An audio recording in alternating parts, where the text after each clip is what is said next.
Greetings, everyone. Pete Pardo here from Sea of Tranquility. Welcome to another episode of Ranking the Albums. This one you probably were aware of because I did mention the other day on my 31 must-hear bands of the 21st century. I actually covered this band a few days back, and I did indicate that we were getting a ranking show from them. They have been around since 2006 is when they got together.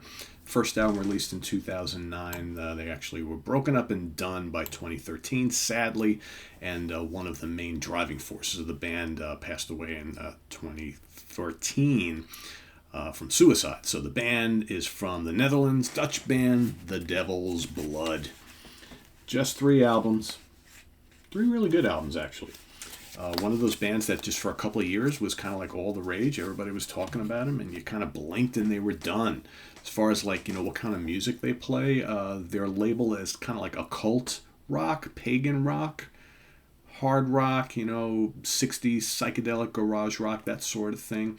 A band that on the surface, you look at kind of their image and the album covers and the song titles, and you think that they're, like a satanic heavy metal band. And while lyrically they do have some satanic lyrics and, occult lyrics and pagan lyrics and that sort of thing, and, it's fairly dark lyrically from where they're coming from. The music is not all that heavy.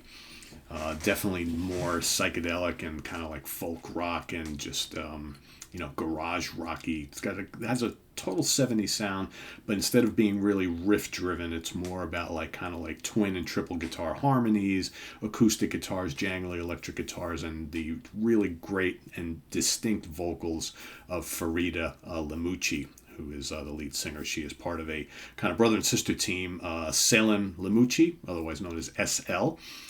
Guitars and also vocals, backing vocals. He is the sibling, unfortunately, that passed away. But Farida, the Mouth of Satan Lemucci on lead vocals. Odes Badals on guitars. They've had a bunch of guitar players in the band, usually 2 or 3 at a time. Ron Van Herpen also on guitars. Thomas Scarione on guitars. And William Verbuist on guitars. They've had a couple bass players in the band. Job Van Zidandi and Benjamin Doctor on bass, and then on drums we've got Sander Van Balen. I think that's pretty much covering everybody who's been in the band over this the course of their couple of years with us. So let's get down to ranking the albums, shall we? So we've got 3 studio albums, basically 2 main albums, and then the third album, which I will cover as well, was for the most part comprised of demos that the 2 siblings were working on prior to the band calling it quits. They did want to release that and get it out there, but by the time the album came out, the band were basically no more, and then he had passed away not long after that. So I'm going to rank them from my least favorite to my favorite. I will say I like all 3 of these quite a bit, so there's no stinker here, but definitely I prefer, 2 over 1. Well, you'll see in a second here. So number 3 is going to be their third album. This actually almost finalized demo album. It's called 3 Tabula Rasa, or Death and the 7 Pillars, which came out in 2013. Hopefully you can see that. Okay. Kind of very stripped down, bare, right? Basically, it's just the 2 siblings, right? So unfinished demos that Selim and Farida were working on when they decided to end the band. So apparently, they did the bulk of what's on here. I guess whether that was the way the band worked previously, or whether the band was pretty much broken up and they just started working on new material themselves, or whether they had planned on having the rest of the band come in and add stuff, I don't know. There's not a lot of information on this particular album, but basically it was released after they had already broken up. But the 2 did feel they wanted to put the songs out there, even though it was kind of unfinished. But when you listen to it, it sounds fairly realized. And sadly, Salem a year later was no longer with us. So it starts off with a 22-minute epic. I Was Promised a Hunt is this really cool kind of spooky psychedelic occult gem. You got Farida's chilling vocals kind of floating over some throbbing bass and some swirling guitar riffs and solos. Pretty cool, pretty experimental song. I think it's one of the most experimental songs they ever recorded. It's got a doomy vibe, yet it also features kind of like folk, psych, and prog elements. So it's not all that heavy. None of their songs are really all that heavy, but they're more heavy from kind of, there's a vibe going on. It's not heavy from riffs. It's more of a vibe these guys have got going on. But you can really see how their songwriting was just kind of like really going in some different paths. So it's kind of a real shame that the band just kind of like didn't go anywhere else from here, and that we lost him not long afterwards. But creepy vibe to this song. Really good one. Then you got the savage hard rocker, The Lullaby of the Burning Boy, which is pretty cool. That's kind of rocking. You got more creepy vibes on the excellent song In the Loving Arms of Lunacy's Secret Demons. You got the groove-laden and heavy psych of Dance of the Elements, which is a really cool song, but I kind of miss vocals on that. So you get the impression you're listening to, it's all instrumental. You get the impression that it wasn't meant to be instrumental. But again, like I said, a lot of this is kind of unfinished. So it's a great tune. It's got a lot of cool musical bits. You keep waiting for Rita to come in, and she never does. But it's a good song. And then you got Tabula Rasa and The White Storm of Teeth are two other tracks on the album. They're both kind of long. They both kind of meander and ooze and float with these like dark, menacing acid guitar lines, and her, Farita's really intoxicating yet kind of unsettling vocal delivery. Like I said, she's really different. She doesn't scream. She's just got this kind of like real 60s psychedelic occult garage rock style that it just seems from another era. And it really works with this kind of like just really mysterious music. Like I said, though parts of the album do sound unfinished, there are many others that appear to be like fully formed arrangements and fully realized. I think it's also easily the most kind of evil sounding record from the band. Easily the most kind of like a cult pagan sounding collection of psychedelia that they released to that point. It's just too bad that this was kind of, this was their last. So, but definitely really good. Not really the place to start though. Number 2, I'm going to go with their second album from 2011, The Thousandfold Epicenter. Okay. If I got any pictures here that I can show you of the band. This just goes to show you what they're all about, right? I'm just looking at this kind of like nightmarish stuff. But again, not a real heavy band. Just really, really different. Yeah, I don't think there's any pictures of them whatsoever here. Nope. So here on this album, you've got an expanded lineup. So this includes keyboards and orchestral arrangements. You got 4 guitarists playing on here. You got bass, drums, percussion, and other added oddball effects. So this is probably the most, from a production perspective, probably their most intense and layered album, I think.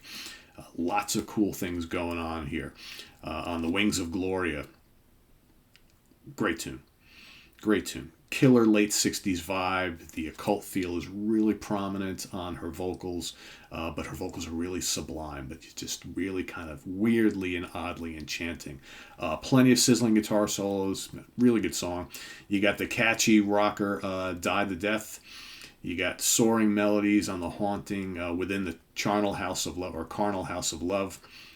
Really good song. Nice use of keyboards and swirling guitar harmonies on that one. You got the more riffy rocker Cruel Lover, I should say, which sees them going more in a traditional hard rock direction. And it's definitely a good driving hard rock song. I like that one a lot. It's one of my favorites on the album, actually. Which that leads into The Wild She, which is another song featuring a wealth of, white hot guitar solos and harmonies. If you like kind of like the Thin Lizzy Wishbone Ash guitar, twin guitar harmonies, and in this case lots of triple guitar harmonies, you're going to like what they're doing on these albums. Again, it's more that than you get actual riffs, which is interesting. Let's see, you got the epic title track, which rocks hard but has some really strong psych and prog elements. There's the chilling occult rock of Fire Burning. And then you got the eerie, really kind of creepy, effects-laden, spooky Everlasting Saturnalia, which is another cool song. Then the crushing heavy rock and psych of The Madness of Serpents. Another must-hear song on this album, The Madness of Serpents, one of my favorites. And then last but not least, you got Fever Dance, which closes it all out. 15 minutes of strange sound effects, guitar soloing, and all sorts of other oddities. Really weird song. Did it need to be 15 minutes? I don't know. I was reading up on this that, this is a really long album. It's 73 minutes long, and I heard they had to chop sections off of various songs to get everything on here. I don't know why they had to chop anything off any of the other songs. They probably could have chopped Fever Dance in half, and I would have been fine with that and leave the other songs as is. But all in all, killer album, though it's a bit long, but there's some amazing material, lots of different styles and textures and things like that. So this is probably their most fully realized album, I think, out of the three. But my favorite, the number one for me, is going to be their debut, The Time of No Evermore. The time of no Evermore. Sorry, I forgot there's two times in there. Debut album, 2009. You got the enchanting vocals from Farida Lamucci, 3-guitar attack, all over the opening instrumental, which is a great way to kind of lead you in here. And then you got the psychedelic Evermore, which is a real haunting yet catchy track. You got I'll Be Your Ghost. Also has a strong late 60s psych garage rock feel, good crisp riffs. I like her alluring vocals. Really, really good song. You got the dreamy The Yonder Beckons with its mix of kind of doom and psychedelic riffing, but again, not all that heavy. You got the trippy House of 10,000 Voices, which is one of my favorite songs on here. Really cool song. Just brings you back to a different time. You got Christ or Cocaine. Is a hard-driving 80s style rock metal anthem. Another highlight on the album. Really good, insistent, driving kind of guitar work on there, and her vocals are great. You got loads of guitar harmonies on Queen of My Burning Heart, which is another strong, kind of late 70s, early 80s style rocker with great vocals and a really memorable chorus. Angel's Prayer also features more of those kind of Thin Lizzy, Wishbone Ash style guitar harmonies.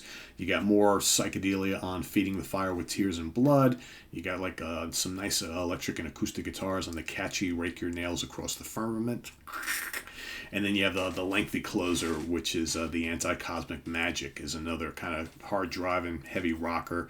Twin guitars swirling all over the mix, big fat bass lines, scorching guitar solos, and Farida's kind of haunting vocal delivery, which just kind of floats in and out of everything else that's going on. Really, really cool track. Actually a tremendous debut from the band. And it's generally when I reach for The Devil's Blood, it's the one that I go to the most. But I will say there's plenty of love in all three of them. So there you have it.